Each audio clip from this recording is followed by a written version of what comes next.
வலைக்கும். பக்ரீத் முடிஞ்சு எல்லாரும் திக்கடி பண்ணிருப்பீங்க. இதை பண்றதுக்கு போதும் ஆகிடும். இதோ பண்றேன் அதோ பண்றேன். பக்ரீட்டும் முடிஞ்சு இவ்வளோ நாள் ஆகிடுச்சு. சமையல்ல ப்ராசஸிங் அதிகமா இருக்கிற ரெசிபி பண்றதுக்கு கொஞ்சம் பயமா இருக்கும். பாதி நாள் கிச்சன்லேயே போயிடும்னு.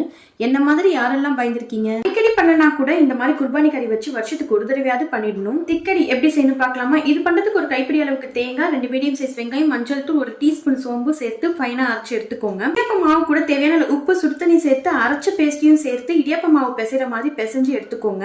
பண்றதுக்கு பெரிய வேலையே இதுதான். மாவு குட்டி குட்டியா உருண்டை பிடிச்சு தட்டி விட்டு வைக்கிறது தான். ரைஸ் அடுப்புல வச்சுட்டு மட்டன் கிரேவி ஊத்தி சாப்பிட்டோம்னா போல தோணும். எப்படியும் ஒரு வழியா நானும் சித்தியும் இந்த ப்ராசஸை முடிச்சாச்சு. நான் பண்ணது என்னமோ கால்வாசி தான். சித்தி தான் அதிகமா தட்டி வச்சிருந்தாங்க. அடுத்து மட்டன் கிரேவிக்கு தாளிக்கிற மாதிரி தாளிக்கணும். ப்ரெஷர் குக்கர்ல கொஞ்சமா எண்ணெய், பட்டை, கிராம்பு, ஏலக்காய், வெங்காயம், தக்காளி, ஜிஞ்சர் கார்லிக் பேஸ்ட், மஞ்சள் தூள், கரம் மசாலா, மிளகாய் தூள் சேர்த்து தாளிச்சுட்டு மட்டனை உள்ள சேர்த்து தண்ணியும் சேர்த்து மட்டன் வேகிற அளவுக்கு விசில் விட்டு ப்ரெஷர் ரிலீஸ் ஆகுறதுக்கு அப்புறம் ஓபன் பண்ணி அகலமான சட்டியில மாத்திக்கோங்க. அப்பதான் ரைஸ் பால்ஸ் போடும் போது உடையாம இருக்கும். கிரேவி திக்கா இருந்தா தண்ணி ஊத்தி டைல்யூட் பண்ணிக்கோங்க. இப்போ தட்டி வச்சிருந்த ரைஸ் பால்ஸையும் கொஞ்சம் கொஞ்சமா சேர்த்து லிட் வச்சு க்ளோஸ் பண்ணிட்டு குக் ஆகின பிறகு ஓபன் பண்ணீங்கன்னா மட்டன் டிக்கடி ரெடி ஆயிடும். ஆல்மோஸ்ட் இது சாப்பிடும் போது ரைஸ் பால்ஸ் மேல மட்டன் கிரேவி ஊத்தி சாப்பிடுற மாதிரி இருந்துச்சு. கொல்கட்டையும் மட்டனையும் கடிச்சு சாப்பிடும் போது நல்லா இருந்துச்சு. அஸ்ஸலாமு அலைக்கும். தேங்க்யூ ஃபார் வாட்சிங்.